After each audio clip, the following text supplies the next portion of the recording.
And I also know that people like Kash Patel, Pam Bondi, Dan Bongino have made careers off of the Epstein case, in which they accused everyone under the sun other than Donald Trump and of being guilty of the same things Jeffrey Epstein was because of their association or the fact that they flew on a plane with him, so forth and so on.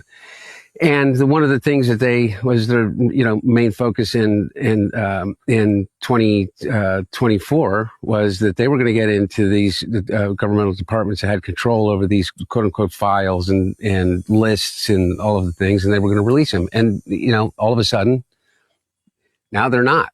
And so again, what it comes back to is this: are we going to normalize this type of behavior, in which we're just supposed to all look the other way? And that type of behavior, what I'm talking about is the rape of children. Are we going to normalize it to the degree that say, oh, well, Donald Trump was just interested in models, whatever that means, or that it was a crazy time during the late 90s, early 2000s, or whatever? I don't know. But that's ultimately the question that the American people are going to have to answer. And I guess MAGA is going to have to come to terms with whether or not they're going to allow Donald Trump to completely liquefy reality and say there's nothing to see here, move on. And by the way, there is not a chance in hell that there is a actual legitimate cause of action as it relates to defamation for what I said and attributed it to Michael Wolff.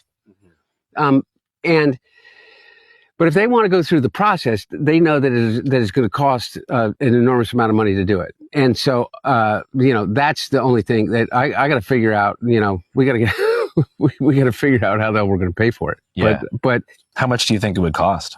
I don't know. I most likely in the in the high hundreds of thousands of dollars, if not millions of dollars, to be able to do in legal fees. Because just think about it. If you're going to try to get the president of the United States for a deposition, and all of their known associates during the time that he met Melania Trump, you're talking about a long and arduous process to be able to do that, because they are experts at drawing this out. And this is what he always does. He sues everybody and he sues them into oblivion, and he makes it so costly.